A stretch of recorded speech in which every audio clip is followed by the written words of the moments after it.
In the city, people whisper about a man who appears late at night.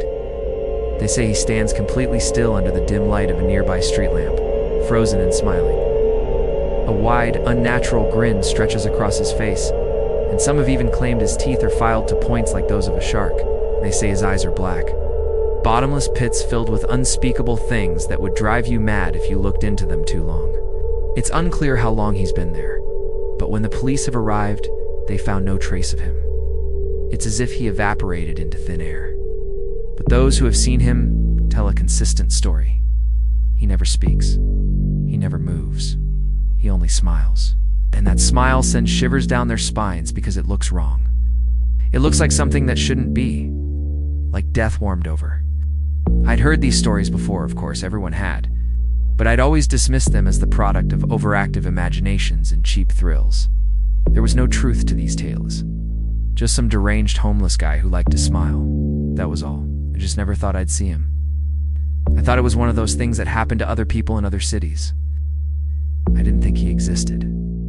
But one night as I was walking home from the bar, I saw him. I saw the homeless man under the flickering streetlight. I couldn't make out his features. His face was lost in the darkness, but I could see that he was smiling. It sent a shiver down my spine. I quickened my pace and crossed the street, trying to put as much distance between us as possible. The stories immediately flashed through my mind. Was this really him? Had I walked into a trap? I tried to rationalize it away. What are the odds? How often does a homeless person stand around smiling at night? And if he did, why would that be cause for alarm?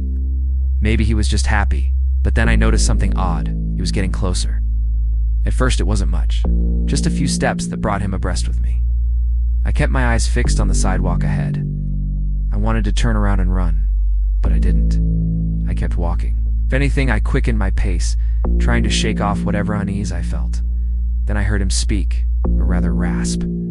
"Hey buddy, you wouldn't happen to have any change, would you?" I froze, my heart pounding against my ribs. I turned around slowly and forced myself to look back at him. And that's when I saw the smile. Stretched ear to ear and split his face in half. His eyes were vacant, like two black buttons sewn onto a coat. I swear his teeth were filed 2 points like a carnivorous fish.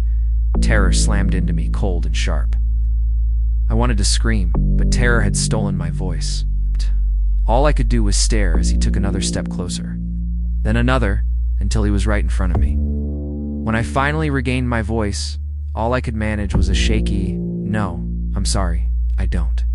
He nodded slowly, his smile unwavering, and stepped aside to let me pass. As I walked past him, I smelled decay.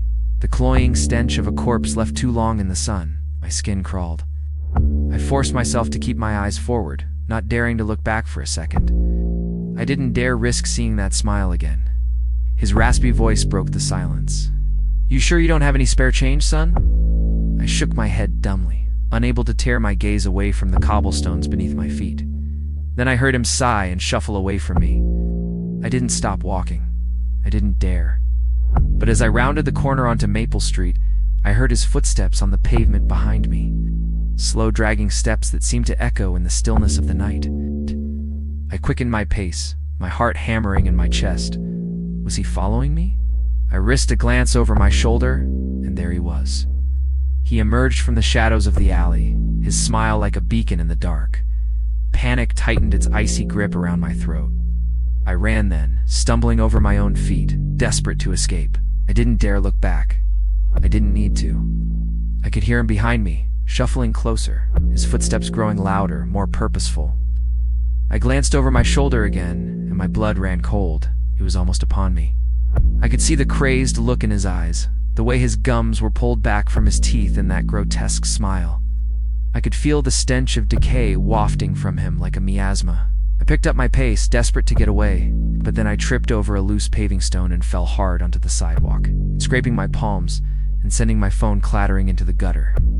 I lay there for a moment, stunned, the taste of blood and asphalt in my mouth. Then I started to crawl for the phone, my fingers scrabbling on the concrete. I had to get out of here. I had to get home. But as I reached for the phone, I felt a shadow fall over me. I looked up and saw the smiling man standing above me. His smile wider than I'd seen it before, stretching from ear to ear, splitting his face in two. His eyes, black and soulless, stared down at me, boring into me. And in his hand he held my phone. The screen shattered. He leaned closer, so close that I could feel the heat from his body, smell the stench of his breath, see the rotted flesh of his gums and the gleam of his sharp, pointed teeth. "You wouldn't happen to have any spare change, would you, son?" He rasped, his voice like sandpaper on bone. I shook my head, my throat too dry to speak.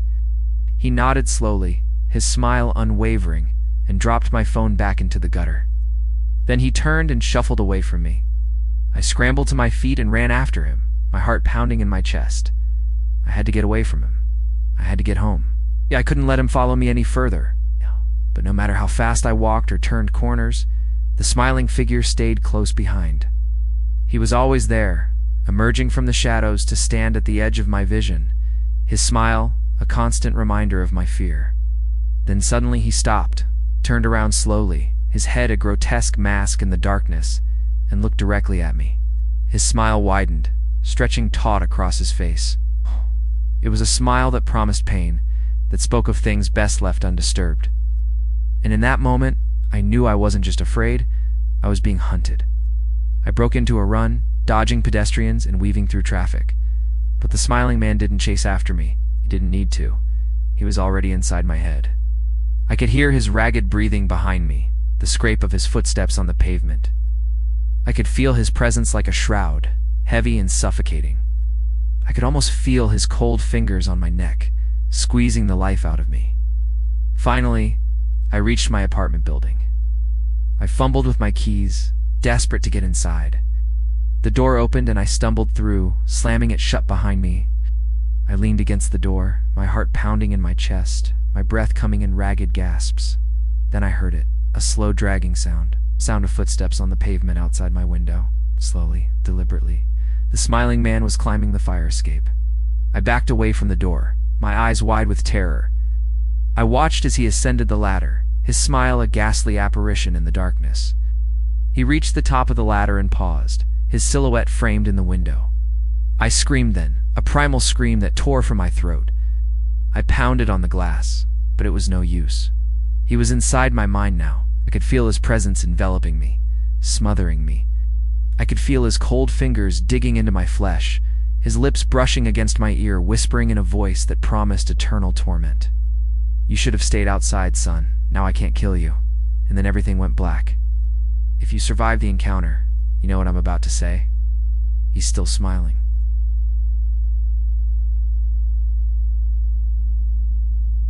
Room 7 at the old Hillcrest Hotel has been locked for more than 30 years. It's sealed with a special padlock that no one has the key to, or so they thought. See, the staff at the hotel have always whispered amongst themselves about strange shadows that they would see moving around inside, long after the room had been sealed. They didn't want to talk about it too loudly. They didn't want to attract any attention, but they couldn't help themselves. It happened a long time ago now. A guy checked into room 7. He was a businessman, well-dressed, mid-40s.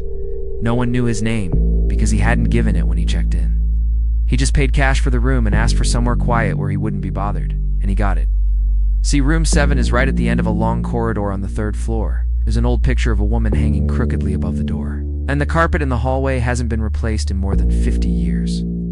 The hotel manager showed the man the room and wished him a pleasant stay before leaving him to himself. But the businessman never made it to breakfast. In fact, he never came out of that room at all. When the housekeeping staff went to check on him, they found the door barricaded with the curtains from the window. At first they thought it was a joke, but then when no answer came through the door, they started to get worried. They called the police, and they broke the door down. But the man was gone. He left behind a torn bedsheet and some scratch marks on the wall like he'd have been trying to claw his way out of the room. They searched everywhere, but there was no sign of the man. And then he just sort of faded from memory. That was until people started staying in the rooms either side of 7, and they began to hear things. Footsteps in the middle of the night, heavy breathing and whispering. People assumed it was their imagination, but then they heard the same thing over and over again. It was always the same sounds coming from inside room 7, even though it was locked up tight. If anyone mentioned it to management, they'd be quickly dismissed and told to get back to work. But by the time the sun had set, the whispers had returned. It wasn't just guests either. The night shift had heard it too. One of them swears to this day that he saw a shadow flicker past the door of room 7 and vanish into the darkness. The hotel tried everything to get rid of the rumors. They changed the locks, painted the walls, even removed the creepy old picture of the woman, but nothing worked. The whispers persisted, and eventually the whole floor had to be sealed off. God.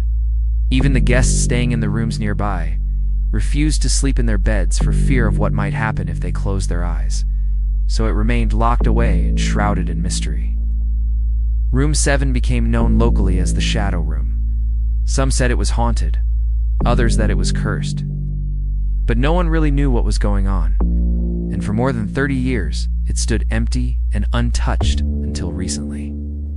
See, rumors like that tend to attract certain types. Those kinds of stories are like catnip to some folks. You know the type, big into the paranormal, ghost hunting, that kind of thing. They travel from town to town, looking for some place supposedly haunted, so they can prove once and for all that ghosts are real. One such person was Howard, a paranormal investigator from out of state. He'd heard about the legend of Room 7 and decided he needed to see it for himself. He made arrangements with the hotel manager and waited for his chance. Once the last guest had gone to bed, he snuck into the corridor and fumbled with the lock on the door. He had a crowbar with him. It took a few minutes, but finally the lock gave way and the door creaked open, revealing a dark and dusty room. With his heart pounding, Howard stepped inside. The air grew cold as soon as he crossed the threshold, causing goosebumps to erupt across his skin. He shone his flashlight around the room, finding nothing but cobwebs and shadows. The bed in the corner looked like a shroud cast by the moonlight. He pushed it aside, expecting to find dust, but instead found nothing but smooth, undisturbed carpet. As he continued to investigate, he could have sworn he heard a noise, something dragging itself closer, but he dismissed it. It must have been mice, he told himself. But as he turned to leave, the scratching began again. Howard spun around, heart pounding. This time he noticed something else too. In the corner of the room there appeared to be a large black shadow rising slowly out of the darkness. Tall and thin, like a human, it seemed to take a step toward him. Then another. It was coming out of the corner again, stretching, reaching, and then it spoke. Its voice a raspy whisper that seemed to slither through his bones. It repeated the same phrase over and over again, but Howard couldn't understand the words. All he knew was that they weren't from this world. As the shadow moved closer, Howard could see that it was twisting unnaturally, bending in ways that human limbs shouldn't bend. Its head was also twisted at an impossible angle, its eyes gleaming red in the darkness, and then it lunged. Howard screamed and backed away, knocking over a chair in his haste to get as far away from the creature as possible. It snarled at him, the sound echoing around the room. Then it stopped, turned, and vanished back into the corner. As quickly as it had come, it was gone, leaving him alone in the darkness with only the sound of his own ragged breathing to keep him company. Shaken but determined to get to the bottom of this, Howard pulled out his camera and started snapping pictures into the darkness. Click, click, click. Nothing but the red light of his camera and the incessant chirping of crickets answered him. Was he losing his mind? Had he really seen what he thought he'd seen? He forced himself to calm down, taking deep breaths to steady himself, but to get a grip on himself. He was a paranormal investigator, after all. Ghosts and shadows weren't going to catch him out, not on his watch. He was almost glad when the battery on his camera died, felt exposed without it, vulnerable to whatever lurked in the shadows, turned to go. But as he did, he heard a scratching sound again. It was coming from the corner, the same place where the shadow had come from. Slowly, hesitantly, he turned back toward the corner and shone his flashlight into the darkness. There it was again, that same dark shape, rising and falling in the darkness. It was beckoning to him, calling out to him in its strange, inhuman voice. And then it struck. In the sudden flash of movement, Howard saw it clearly for the first time. It was humanoid in shape, but that was about its only discernible feature. Its limbs were twisted at unnatural angles, and its head was bent at a grotesque angle, its jaw hanging open in a silent scream. Its eyes glowed an eerie red, boring into him with their intensity. Howard stumbled back, knocking over a wastebasket. The creature let out a screech, a horrible, ear-piercing sound that seemed to shake the very foundations of the building. It leaped out of the corner and Howard screamed, turning and running for the door. He didn't stop to investigate further. He didn't care about anything else. All he wanted to do was get away from that room, from the creature that lurked within it. But as he reached the door, he could have sworn he heard a voice whispering his name. Some say he never made it out of that room. Others say he did, but he's never been the same since. Now, the shadow waits for its next victim in the locked room at the end of the hall. It watches and waits, forever doomed to wander the earth in search of company. So if you're ever staying at the old Hillcrest Hotel, be careful which room you choose. You might think you're just getting a great deal on a historic landmark, but you might also be signing your own death warrant. Because in room 7, the shadow still lives. Now with your support, we can continue to bring these stories to life. And until next time, remember John shot first.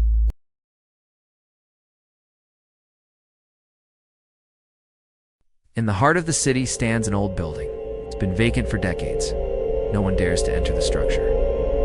But every night, strange things happen there. People have seen eerie lights coming from its windows.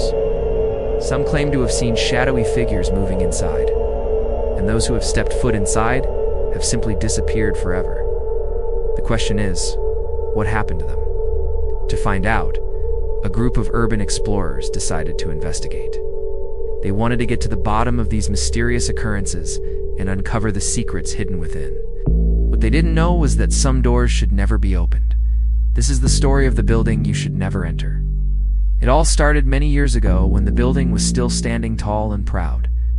It had been the city's premier hospital, a place where people went to heal and recover. But behind closed doors, it was a house of horrors.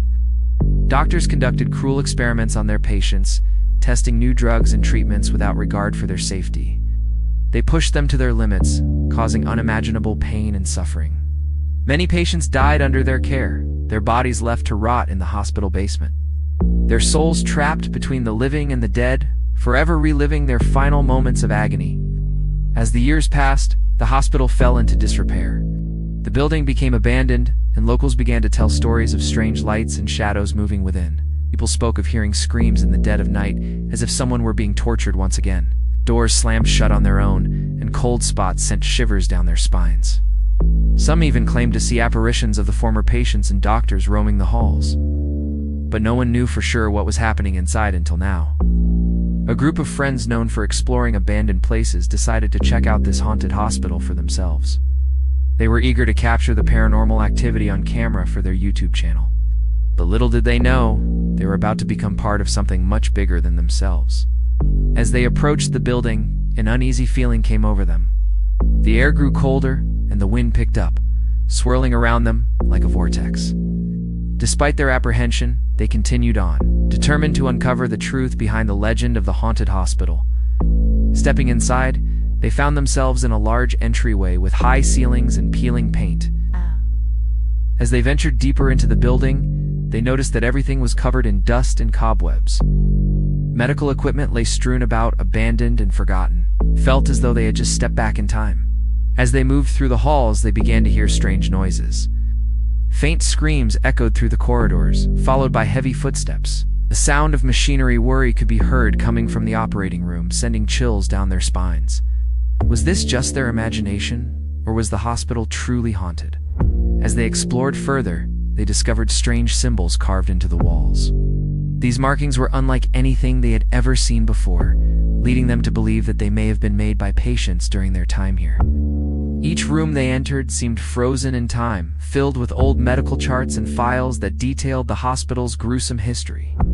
Suddenly, one of the explorers noticed a door at the end of the hall. It was slightly ajar, revealing a dark and narrow staircase leading into the basement. Curiosity got the better of them, and they decided to go down the stairs to see what lay below. As they descended into the darkness, the temperature dropped significantly. A musty odor filled their nostrils, making them gag. At the bottom of the stairs, they found themselves in a damp, dimly lit room. Cobwebs hung from the ceiling and the air was thick with tension. Suddenly, one of the explorers noticed a glint of metal in the corner of the room. He cautiously approached it, and his heart skipped a beat. It was a gurney, one of those used for transporting patients on stretchers. But this one was covered in a thick layer of dust, suggesting it had been here for a long time. As he brushed away the cobwebs, he saw something that made him gasp. There were strange markings on the gurney, almost like scars. But they weren't scars, they were puncture marks. It was clear that whatever had been on this gurney had suffered immensely. The explorers could unhelp but feel a sense of unease as they realized the pain and suffering that must have occurred in this very room. They decided to move to another area and explore further, hoping to find more answers about the hospital's past. As they made their way through the maze of hallways, they came across a room that seemed out of place. It was brightly lit and filled with cutting-edge medical equipment. Computers and monitors lined the walls, giving the room a futuristic feel. It was clear that this was the operating room where the experiments had taken place. But as they stepped inside, they noticed something disturbing. There was a large stain on the floor, and despite their best efforts to ignore it, they knew it was blood. Metallic scent filled their noses, confirming their suspicions. They were standing in a room where countless lives had been lost. Suddenly, one of the explorers noticed something else. There were strange symbols painted on the walls. They looked ancient, as if they had been drawn by a primitive tribe. But these markings were no ordinary tribal tattoos. They were symbols of pain and suffering. The explorers could unhelp but feel a sense of dread as they realized the true extent of the horrors that had occurred in this operating room. Just then the lights flickered and dimmed, casting long shadows on the walls. The explorers froze, their hearts pounding in their chests. They could feel the presence of the hospital's former patients and staff watching them intently. The temperature dropped, and a cold wind swept through the room, making the hairs on their arms stand on end. They knew they had to get out of there fast. As they turned to leave, they noticed that the door was now closed. Panic started to set in. They tried to open the door, but it was locked. They started to scream for help, but their voices echoed through the empty hallways and no one could hear them. Trapped in the haunted operating room, they were at the mercy of the spirits that lurked within the hospital walls. As the minutes ticked by, the atmosphere in the room grew heavier. The explorers could feel the darkness closing in on them, suffocating them with its icy grip. They tried to remain calm, but their fear was palpable. The door rattled violently, as if something was trying to get out. Suddenly, one of the explorers noticed a small crack in the corner of the room. He crawled towards it and squeezed through, finding a small opening on the other side. One by one, the explorers crawled through the opening, desperate to escape the haunted operating room. But as they made their way through the darkness, they realized that the hospital's secrets were not so easily escaped. They stumbled upon a secret passageway filled with shackles and restraints. It was clear that this was where the experiments had taken place, but it was also where the spirits of the tormented patients were kept. The explorers could feel their presence all around them, reaching out to grab them, to drag them down into the depths of despair. As they continued their journey, they found a hidden door at the end of the passageway. With trembling hands, they pushed it open, revealing a staircase leading upwards. They climbed the stairs, desperate to escape the clutches of the haunted hospital. But they didn't realize that they were being watched. At the top of the stairs, they found themselves in a dusty storage room, piled high with old medical equipment and supplies. As they rushed to make their way out, they noticed a glint of light coming from a corner of the room. They cautiously approached it and gasped in horror. On the wall was a television playing old footage of people who had entered the hospital and never come out. The explorers realized that they were not the first to try and uncover the hospital's secrets, and now they understood why no one had ever come back from the building you should never enter.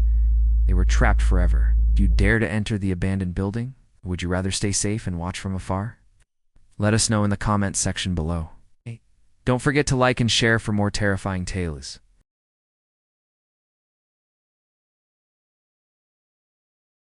In the darkest, deepest part of the woods, away from everything and everyone, there is a place that does not exist. It's a place without a name, without a history, without a trace of life. And there's no map that shows its existence, because if you were to look for it, you would never find it.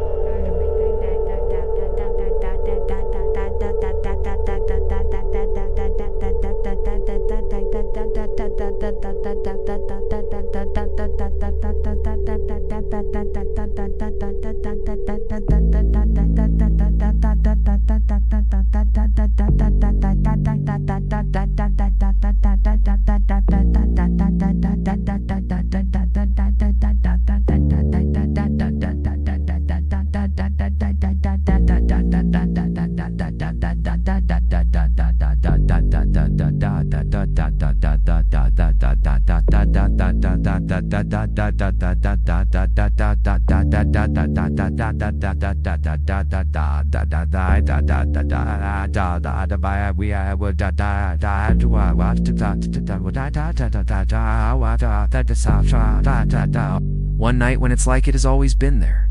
One night when everything changes. One night when the full moon shines down on the forest. Because deep in the forest, beyond any known map, there's a place where nothing exists except during the full moon. On nights of the full moon, an entire village appears as if it had always been there. Houses with glowing windows stand side by side along cobblestone streets. Lanterns hanging from lampposts glow softly in the twilight, and villagers dressed in long flowing robes silently walk about their business. The wind whispers through the trees, carrying with it the scent of pine and the sound of distant laughter. The air is thick with magic and mystery, and the only sounds that can be heard are the gentle rustling of leaves and the soft murmur of voices.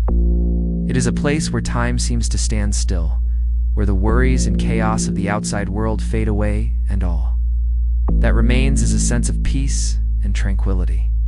But don't be fooled by its beauty, for this place has a dark secret. Legends say that centuries ago, the village was home to a powerful sorcerer who betrayed his apprentice, causing him to place a curse on the village, trapping it forever between worlds.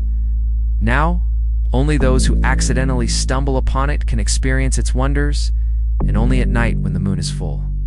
When you find yourself in this village, you'll be welcomed with warm smiles and friendly greetings, but you should never accept any invitation to enter a house, for those who do are never seen again.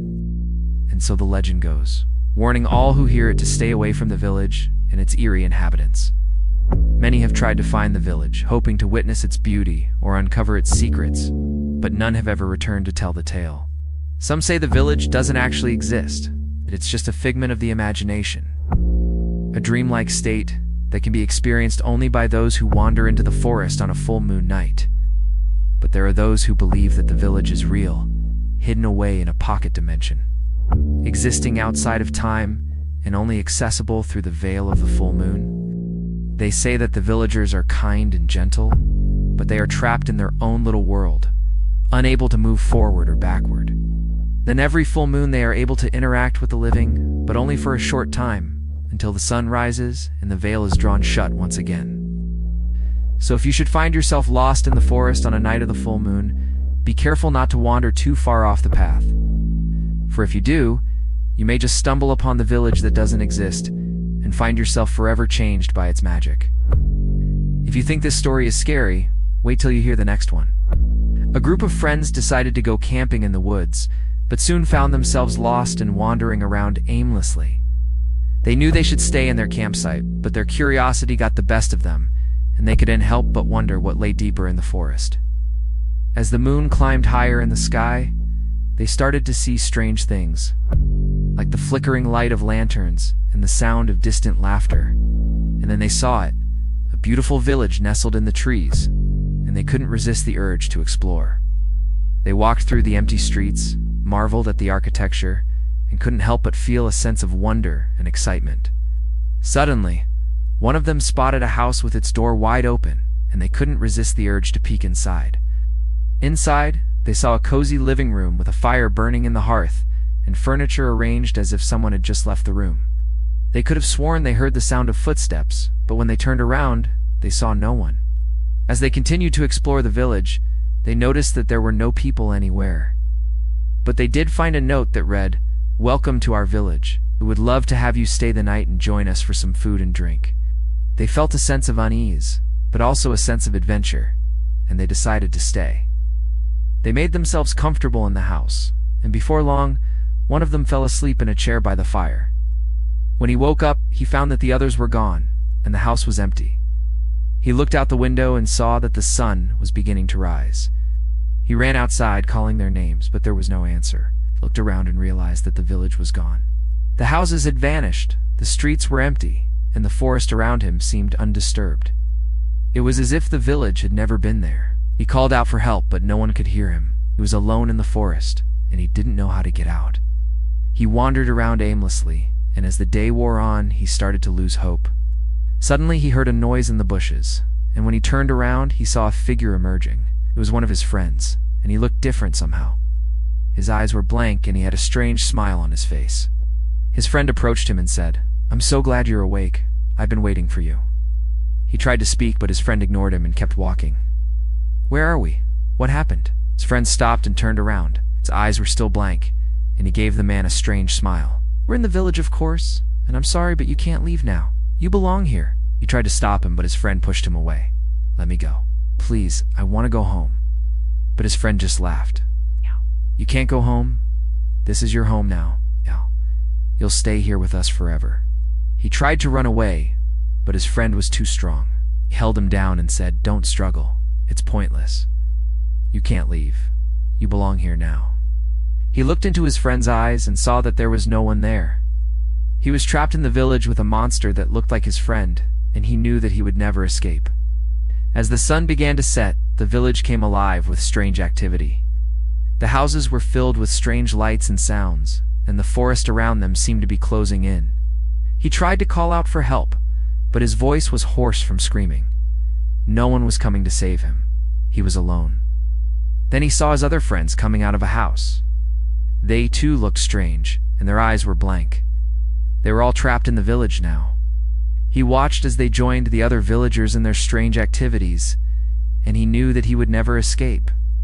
As the clock struck midnight, the village began to fade away. The houses dissolved into mist, and the villagers became shadows. Then everything was still again. The forest was silent, and the only sound he could hear was the beating of his own heart. He looked around and realized that he was alone. He started to walk away, but as he did, he felt something strange. He looked down and saw that his feet were leaving marks in the dirt, footprints that didn't belong there. He tried to wipe the dirt off his shoes, but it was no use. They were stained. He looked up and saw that the sky was filled with stars and the moon was bright.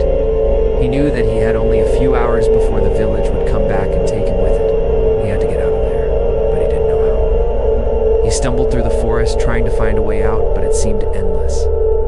Just as he was about to give up hope, he saw a light in the distance. He ran toward it, and when he reached it, he found a small cottage.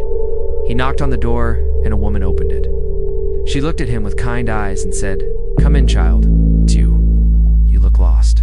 He told her everything that had happened to him, and she listened patiently. But when he finished, she said, "Don't worry, child. I know what to do." She led him into the cottage and gave him some tea. "Drink this, child. It will help you." He drank the tea and felt a strange warmth spreading through him. "Wait. Now go back to the village and find your friends. Tell them that I sent you, and they will follow you." He thanked her and ran back to the village, found his friends, and told them what the old woman had said. They didn't seem to remember anything about the previous night, but they trusted him and followed him to the cottage. When they arrived, the old woman gave them each a cup of tea. "Drink this," she said. "Will help you remember." They drank the tea, and suddenly they remembered everything. They thanked the old woman and ran as fast as they could away from the village. They didn't look back, and they never went back. But sometimes at night when the moon is full, they can still hear the sound of laughter and music coming from the village that doesn't exist.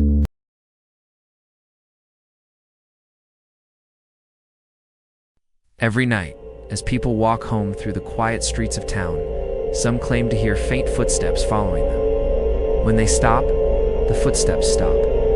When they turn around, there's nothing there, only the cold wind whispering through the empty streets. It began as an urban legend long ago, a story told around campfires about a brutal murder that turned one soul so vengeful it was left behind. They say it haunts these very streets, forever searching for someone to make it whole again. The ghost is never seen, but its silent footsteps are always heard, patiently following those who dare walk alone at night, waiting for someone to look back long enough to see it. But no one ever does. So when a man heard the footsteps behind him as he walked home from work, he didn't even bother to look around. He'd heard the story too, and knew better than to test the old wives' tales.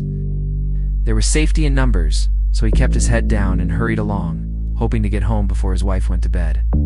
As he rounded the corner onto Elm Street, the wind picked up, sending a shiver down his spine. That was the part of the story he remembered most vividly, how the ghost used the wind to lure unsuspecting victims into its trap. And now the wind seemed to be whispering something to him, urging him on. He quickened his pace, desperate to put as much distance between himself and the approaching darkness as possible.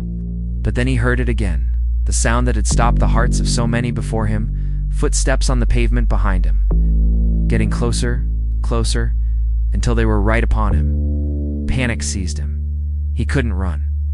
His heart pounded in his chest like a drum, threatening to burst out of his ribs. What if this was it, the end of the line? Was he about to become another victim of the silent footsteps? But then, just as suddenly as they started, the footsteps stopped. He dared not move, not even to glance over his shoulder. He stood frozen in place, listening intently for any sound that might break the silence, but there was nothing. Only the wind whispering through the trees. It was gone. When he finally turned around, there was nothing there. Only the dark, empty street stretched out before him, broken only by the pale glow of a street lamp in the distance. He continued on, his eyes darting from side to side, half expecting to see a shadowy figure emerge from the gloom, but it never did. By the time he reached his house, his hands were shaking so violently that he almost dropped his keys. He fumbled with his door, finally pushing it open and collapsing inside. His wife, alarmed by his sudden appearance, rushed to his side, asking what was wrong. He tried to explain, but the words wouldn't come out. All he could do was shake his head and stare blankly ahead. She knew something was wrong, but he couldn't bring himself to tell her what had happened. He couldn't bear the thought of her worrying, or worse yet, being taken away from him like so many others before. So he simply held her close, burying his face in her hair and breathing deeply, trying to calm himself down. It took a long time for him to finally relax, for the pounding in his chest to subside, and for the nightmares that plagued his sleep to fade away. For days, he avoided going out at night, preferring to stay indoors with his wife where it was safe. But as time passed, the fear began to fade, replaced by a sense of normalcy. He told himself it had all been in his head, a trick of the light and sound. There was no ghost, no vengeful spirit haunting the streets, just shadows and whispers. But then one night, as he was walking home from a friend's house, he heard them again, the footsteps behind him, soft and slow and getting closer. This time, he didn't dare ignore them. Turned around slowly, expecting to see nothing. But this time, he wasn't so sure. And as he looked, the footsteps stopped. Just as before, he waited, his heart pounding in his chest.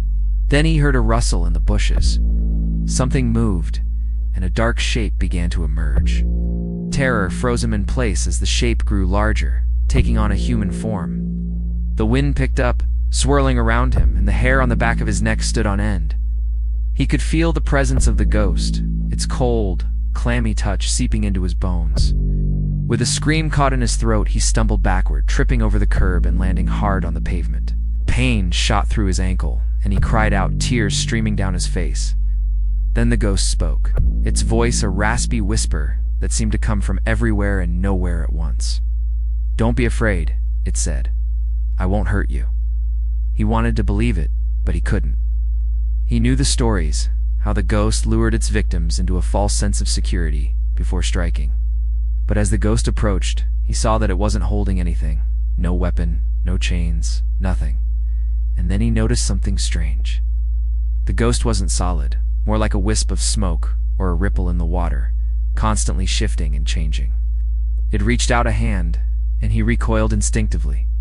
But the ghost didn't grab him, it simply hovered near him, its presence growing stronger. "Who are you?" he whispered, his voice shaking.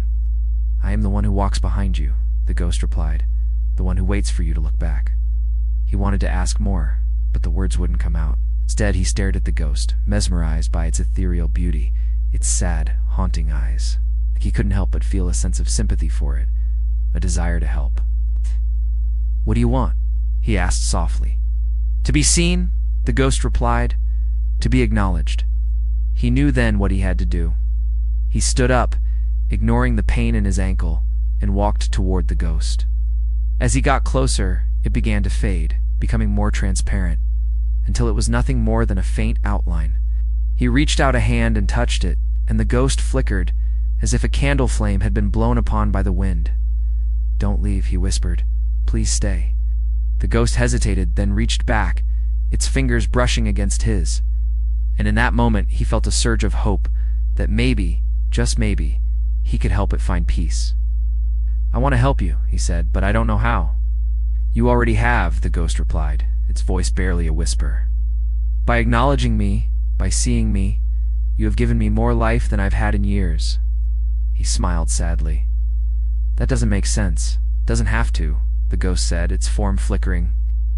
"All that matters is that you understand." And in that moment, he did understand.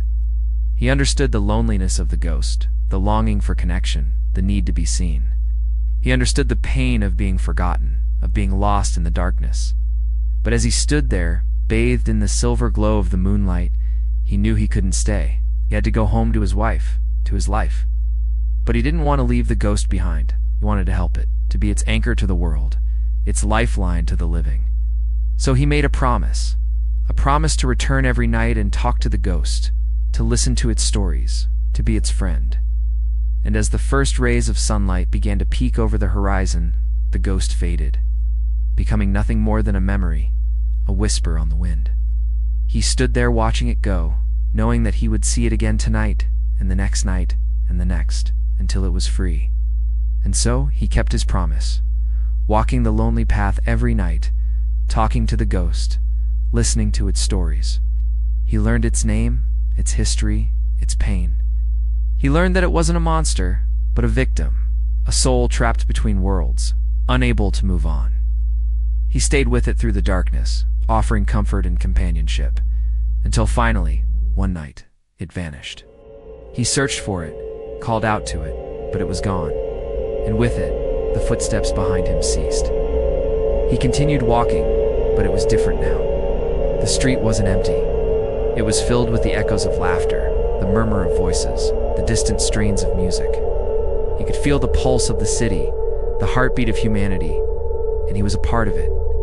He walked on, his heart lighter, his steps more confident, his eyes brighter. For he had found something he had never known he was missing.